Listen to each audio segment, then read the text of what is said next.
শাপলা চত্বর হত্যাকাণ্ড মামলায় ৪১ আসামির বিরুদ্ধে অভিযোগ দাখিল।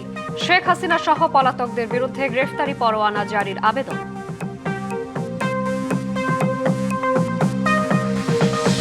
বিএনপিকে যারা ফ্যাসিবাদের দল বলে তাদের জ্ঞানের অভাব আছে, মন্তব্য মির্জা ফখরুলের। জামায়াত গণতান্ত্রিক দল কিনা প্রশ্ন।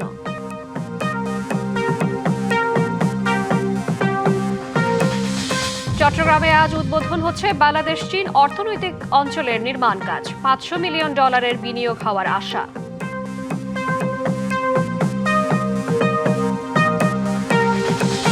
গ্যাস সংকটে রাজধানীর ফিলিং স্টেশনে গাড়ির দীর্ঘ লাইন। টেকসই সমাধানে অভ্যন্তরীণ গ্যাস উত্তোলনের তাগিদ বিশ্লেষকদের।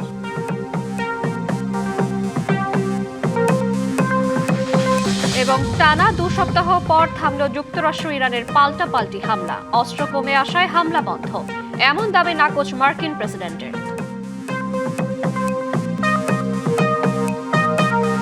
শাপলা চত্বর হত্যাকাণ্ডে মানবতাবিরোধী অপরাধের মামলায় ৪১ জনের বিরুদ্ধে ট্রাইব্যুনালে আনুষ্ঠানিক অভিযোগ দাখিল করেছে প্রসিকিউশন।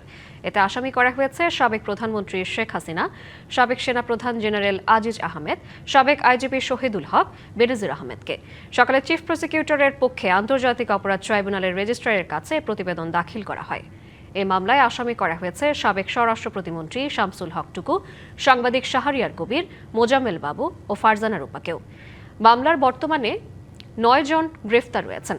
পলাতকদের বিরুদ্ধে গ্রেফতারি পরোয়ানার আবেদনও করা হয়। আজই আনুষ্ঠানিক অভিযোগের উপর শুনানি হতে পারে। এর আগে চিফ প্রসিকিউটর জানান, শাপলা চত্বর হত্যাকাণ্ডে 58 জনের নিহতের পরিচয় শনাক্ত করেছেন তারা। এর মধ্যে ঢাকাতেই নিহত হয়েছেন 32 জন, নারায়ণগঞ্জে 20 জন, চট্টগ্রামে 5 জন এবং কুমিল্লায় 1 জন। শাপলা চত্বর হত্যাকাণ্ডে মানবতাবিরোধী অপরাধের মামলায় ৪১ জনের বিরুদ্ধে ট্রাইব্যুনালে অভিযোগ দাখিল করেছে প্রসিকিউশন। বিস্তারিত জানাতে সরাসরি যুক্ত হচ্ছেন সহকর্মী নাজমুল হুদা। নাজমুল, এ মামলায় 9 জন এরই মধ্যে গ্রেফতার হয়েছেন। বাকি পলাতকদের গ্রেফতারের বিষয়ে কি বলা হয়েছে, বিস্তারিত জানাবেন। বাকি যে আসামি যারা পলাতক রয়েছেন তাদের আসলে গ্রেপ্তারের আবেদন করেছে প্রসিকিউশন। সেক্ষেত্রে ট্রাইব্যুনাল তাদেরকে গ্রেপ্তারি পরোয়ানা জারি করতে পারেন আজকে যদি শুনানি হয়। আপনি জেনে থাকবেন যে 2013 সালের 5ই আগস্ট রাজধানীর যে শাপলা চত্বরে মহাসমাবেশ ডাকে হেফাজতে ইসলাম, সেই মহাসমাবেশ ঘিরে যৌথ বাহিনীর সাথে কিন্তু ব্যাপক সংঘর্ষের ঘটনা ঘটে এবং এই সংঘর্ষে আসলে অনেক হতাহত হয়। আমাদেরকে প্রসিকিউশনের পক্ষ থেকে কিছুদিন আগেও জানিয়েছে যে তারা 58 জন নিহতের পরিচয় তারা শনাক্ত করতে পেরেছে, যদিও তাদের কাছে 61 জনের তথ্য রয়েছে। তবে এর প্রেক্ষিতে আসলে এই যে কিছুদিন আগে গত 19 জুলাই তদন্ত সংস্থা একটি ড্রাফট তদন্ত প্রতিবেদন জমা দিয়েছিল চিফ প্রসিকিউটরের কাছে এবং সেটি যাচাই বাছাই করে আজকে মূলত যেই অভিযোগপত্র সেটি ট্রাইব্যুনালে দাখিল করা হবে এবং এটি ট্রাইব্যুনাল দাখিল করা হয়েছে এবং সেই অভিযোগের ভিত্তিতে সাবেক সরকার প্রধান শেখ হাসিনা, সাবেক সেনাবাহিনীর প্রধান আজিজ আহমেদ এবং পুলিশ প্রধান বেনজির আহমেদ, শহীদুল হক সহ 41 জনকে আসলে এই মামলায় আসামি করা হতে পারে। এছাড়া এখানে সাংবাদিক ফারজানা রূপা, মোজাম্মেল বাবু কিন্তু রয়েছে এবং কিছুদিন আগে আমরা দেখেছি এই মামলার আওতায় সাবেক শিক্ষামন্ত্রী দীপু মনিকেও আসলে রাখা হয়েছে। তো তাদের বিরুদ্ধে আনুষ্ঠানিক যে অভিযোগ আজকে দাখিল করা হয়েছে সেটি ট্রাইব্যুনাল আমলে নিতে পারে। আমলে নিলে আসলে তাদের বিরুদ্ধে যারা পলাতক রয়েছে তাদের বিরুদ্ধে আসলে গ্রেপ্তারি পরোয়ানা জারি করা হবে এবং পরবর্তী যেই ট্রাইব্যুনালের যে বিচার প্রক্রিয়া সেই প্রক্রিয়ার যে ধাপগুলো রয়েছে সেই ধাপগুলো আগাবে। তবে এখনো আসলে সেই বিষয়টি নিয়ে কোনো শুনানি হয়নি। ট্রাইব্যুনাল 2 এ বিষয়ে শুনানি হওয়ার কথা রয়েছে। শুনানি হলে পরে আমরা আরো বিস্তারিত তথ্য জানাতে পারবো। শ্রাবন্তী, ধন্যবাদ আপনাকে। বিএনপিকে যারা ফ্যাসিবাদের দল বলে তাদের জ্ঞানের অভাব রয়েছে, এমন মন্তব্য করেছেন স্থানীয় সরকার, পল্লী উন্নয়ন ও সমবায় মন্ত্রী ও বিএনপি মহাসচিব মির্জা ফখরুল ইসলাম আলমগীর। সকালে রংপুরের টার্মিনাল এলাকায় বিআরডিবির বিভাগীয় কার্যালয় উদ্বোধন শেষে এই মন্তব্য করেন তিনি। এ সময় জামায়াতের আমিরকে নিজেদের গঠনতন্ত্র আবার দেখার আহ্বান জানিয়ে দলটি গণতান্ত্রিক কিনা তা নিয়ে প্রশ্ন তোলেন তিনি। এছাড়া চলতি বছরের শেষে বা আগামী বছরের শুরুতে স্থানীয় সরকার নির্বাচন শুরু হবে জানিয়ে তিনি বলেন, প্রার্থীদের যোগ্যতা নির্ধারণে সিদ্ধান্ত নেবে ইসি। জনগণের ভালোবাসায় তাদের ভোট নিয়ে আমরা আজকে সংসদে 2/3 আসন লাভ করেছি, সরকার গঠন করেছি। একবার নয় বিএনপি পাঁচবার রাষ্ট্র পরিচালনার দায়িত্বে এসেছে। বিএনপিকে যারা ফ্যাসিয়াদ বলেন তাদের হয় জ্ঞানের অভাব আছে অথবা তাদের মাইন্ডসেটটা এভাবে তৈরি হয়েছে। চট্টগ্রামের আনোয়ারায় আজ উদ্বোধন হচ্ছে বাংলাদেশ চীন অর্থনৈতিক অঞ্চলের নির্মাণ কাজ। কর্ণফুলী নদীর পূর্ব তীরে প্রায় 783 একর জমির উপর G2G ব্যবস্থাপনায় এই অর্থনৈতিক অঞ্চলে বিনিয়োগ হতে পারে প্রায় 500 মিলিয়ন মার্কিন ডলার। এরই মধ্যে সম্পন্ন হয়েছে ভূমি অধিগ্রহণ। ডেভেলপার চুক্তি সইয়ের পর শুরু হবে মূল অবকাঠামো নির্মাণের কাজ। প্রকল্পটির ব্যয় ধরা হয়েছে 4,189 কোটি টাকা। এর মধ্যে 2,467 কোটি টাকা বৈদেশিক ঋণ সহায়তা এবং 1,722 কোটি টাকা সরকারি অর্থায়ন। প্রকল্পটির বাস্তবায়নকাল নির্ধারণ করা হয়েছে 2027 সালের জানুয়ারি থেকে 2031 সালের ডিসেম্বর পর্যন্ত। 2016 সালের চীনের প্রেসিডেন্ট শি জিনপিং এর বাংলাদেশ সফরের দুই দেশের মধ্যে সই হওয়া সমঝোতা স্মারকের ধারাবাহিকতায় অর্থনৈতিক অঞ্চল প্রতিষ্ঠার উদ্যোগ নেওয়া হয়। এ বিষয়ে আরো জানাতে যুক্ত হচ্ছেন সহকর্মী মাসুদুল হক। মাসুদ, উদ্বোধনের আয়োজন নিয়ে জানাবেন, পাশাপাশি প্রকল্প ঘিরে সম্ভাবনা কি রয়েছে জানাবেন। প্রায় 12 বছর পর চট্টগ্রামের আনোয়ারায় বাংলাদেশ চীন অর্থনৈতিক অঞ্চলের যে উদ্বোধন হতে যাচ্ছে আজ, সেটি আলোর মুখ দেখছে। এই মুহূর্তে আমি অনুষ্ঠানে রয়েছি। আজকের এই অনুষ্ঠানে অর্থমন্ত্রী, স্বরাষ্ট্রমন্ত্রী এবং চাইনিজ অ্যাম্বাসেডর রয়েছেন। একই সাথে চাইনিজ বিভিন্ন প্রতিষ্ঠান প্রায় 30 জন তারা বিনিয়োগকারী তারা এখানে এসেছেন। তারা যেটি বলছেন তারা যেটা বলছেন বাংলাদেশে চীনের যে বিনিয়োগ, এই বিনিয়োগের মধ্য দিয়ে উভয় দেশের যে অর্থনৈতিক সম্পর্ক আরও দৃঢ় হবে। একটু তথ্য জানাতে চাই, সেটি হচ্ছে এই অর্থনৈতিক অঞ্চলের প্রায় 500 কোটি মার্কিন ডলার বিনিয়োগের একটি আশা দেখছেন এখানকার যারা চাইনিজ যারা রয়েছেন তারা। এবং এখানে কর্ণফুলী নদীর পূর্ব তীরে প্রায় 780 একর জমির উপর G2G এই অর্থনৈতিক অঞ্চলে বিনিয়োগ হতে পারে প্রায় 500 কোটি মার্কিন ডলারের অধিক। এবং এখানে ইতিমধ্যে সম্পন্ন হয়েছে ভূমি অধিগ্রহণ এবং আজকে ডেভেলপার চুক্তি স্বাক্ষরের পর মূলত এখানে অবকাঠামো নির্মাণের কাজ আরম্ভ হবে। এবং এই প্রকল্পের মোট ব্যয় ধরা হয়েছে প্রায় 4,189 কোটি টাকা। এর মধ্যে প্রায় 2,467 কোটি টাকা বৈদেশিক ঋণ সহায়তা এবং 1,722 কোটি টাকা সরকারি অর্থায়ন থেকে আসলে ব্যয় করা হবে। এবং এই প্রকল্পের কিন্তু বাস্তবায়নকাল নির্ধারণ করা হয়েছে প্রায় 2027 সালের জানুয়ারি থেকে 2031 সালের ডিসেম্বর পর্যন্ত। যেমনটি বলছিলাম, আজকে এই অর্থনৈতিক অঞ্চলের আজকে যে উদ্বোধন, একটু পরেই এখানে উদ্বোধন করা হবে। উদ্বোধন করার পর কিন্তু এখানে আগামীকাল বা কয়েকদিন পর থেকে কিন্তু অবকাঠামোর কাজ আরম্ভ হবে। এখানকার যারা ব্যবসায়ী বা সারা দেশের যারা ব্যবসায়ী তারা যদি বলছেন যে এখানে চীনের যে বিনিয়োগ, সে আজকে প্রায় তাদের চীন থেকে প্রায় 30 জন বিভিন্ন প্রতিষ্ঠানে 30 জন এসেছে। তারা প্রায় 50 কোটি মার্কিন ডলার তারা আপনার এখানে বিনিয়োগ করবে। তারা যেটি আশা করছেন এবং এরপরে যারা চীনের যারা অন্যান্য যারা ব্যবসায়ী যারা আছেন তারা এখানে আসবেন।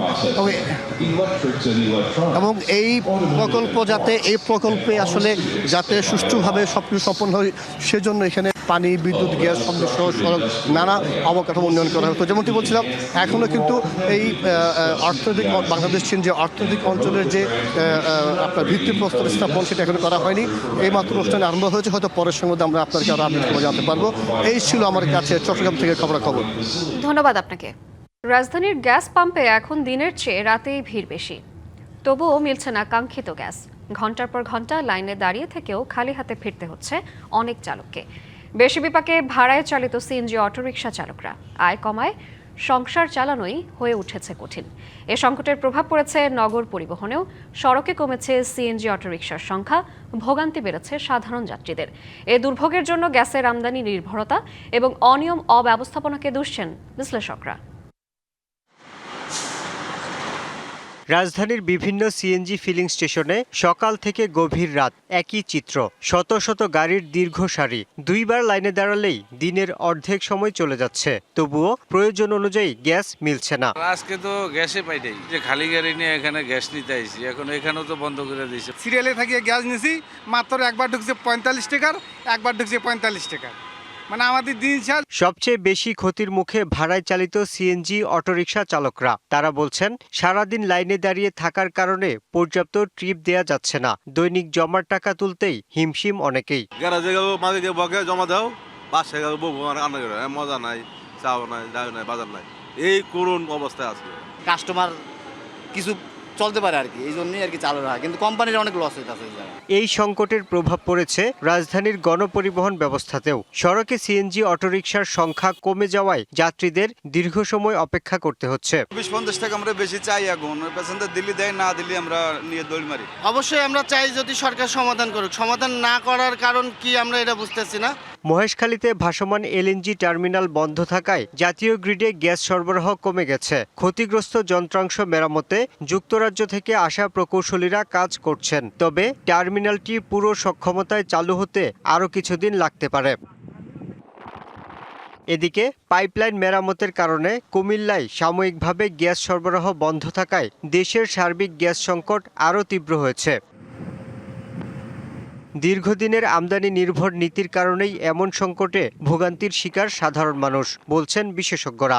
গ্যাস নিয়ে যে এই যে ভয়ানক রকমের চোরা কারবারি চলেছে বা চলছে, সরকার বা জাতি গ্যাস চুরির শিকার হচ্ছে ব্যাপকভাবে তিতাসে।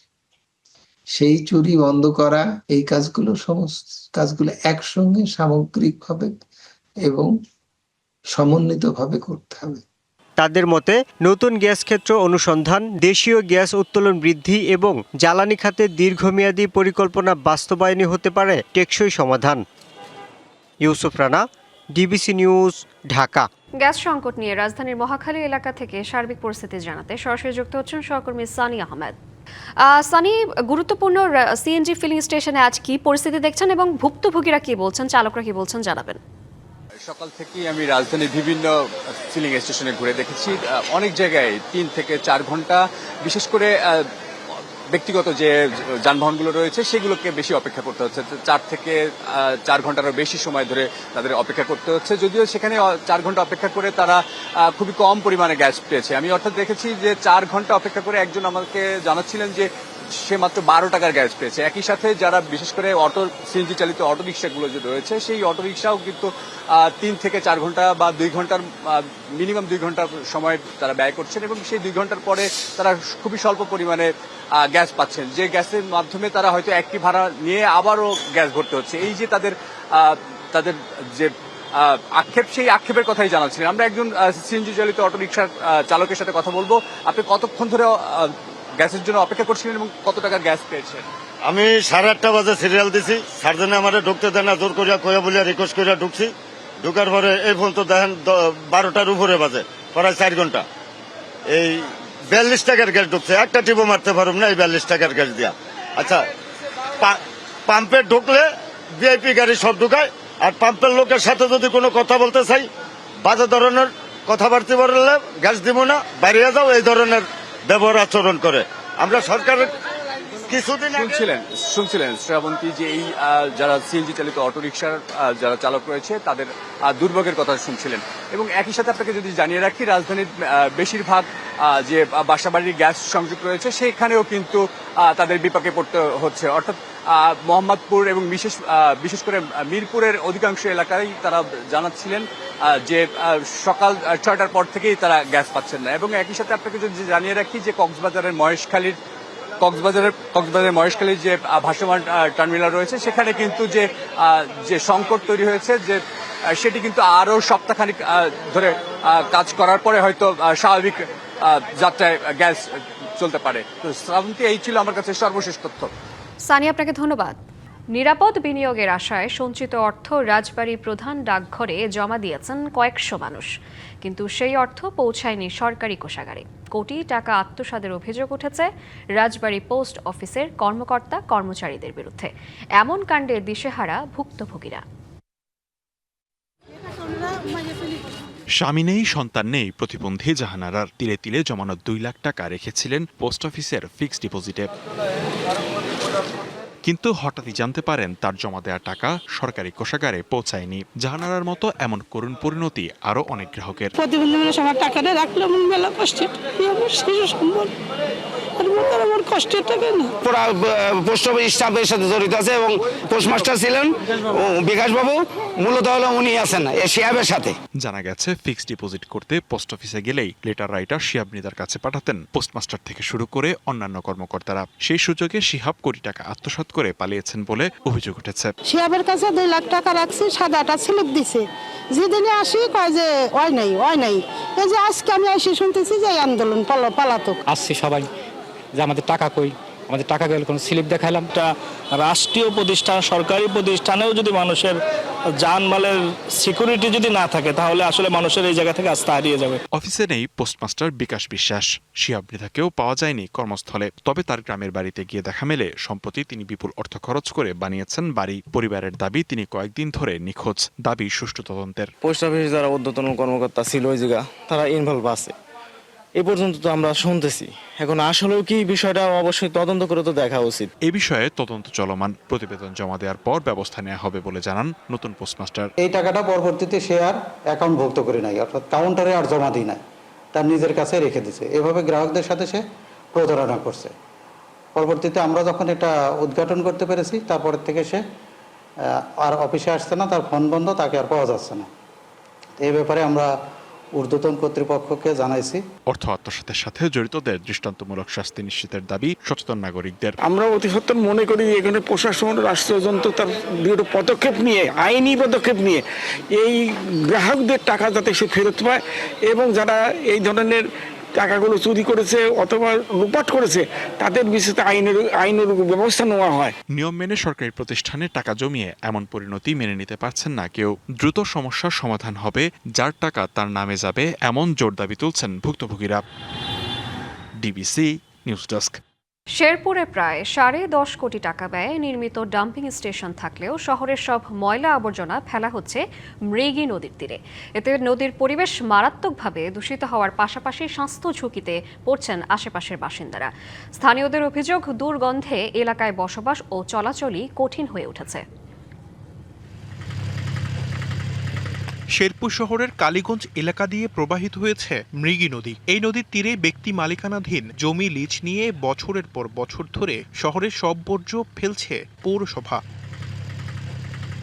অথচ 2022 সালে শহরের অষ্টমীতলা এলাকায় কয়েক কোটি টাকা ব্যয়ে নির্মাণ করা হয়েছে আধুনিক ডাম্পিং স্টেশন। স্থানীয়দের অভিযোগ, পৌরসভার পরিচ্ছন্নতা কর্মীরা প্রতিদিন বিভিন্ন পাড়া মহল্লা থেকে বর্জ্য সংগ্রহ করে ট্রাকে করে এনে নদীর পাশে স্তূপ করে ফেলেন। এসব বর্জ্যের মধ্যে রয়েছে প্লাস্টিক, পলিথিন, গৃহস্থালী আবর্জনা, এমনকি মেডিকেল বর্জ্য।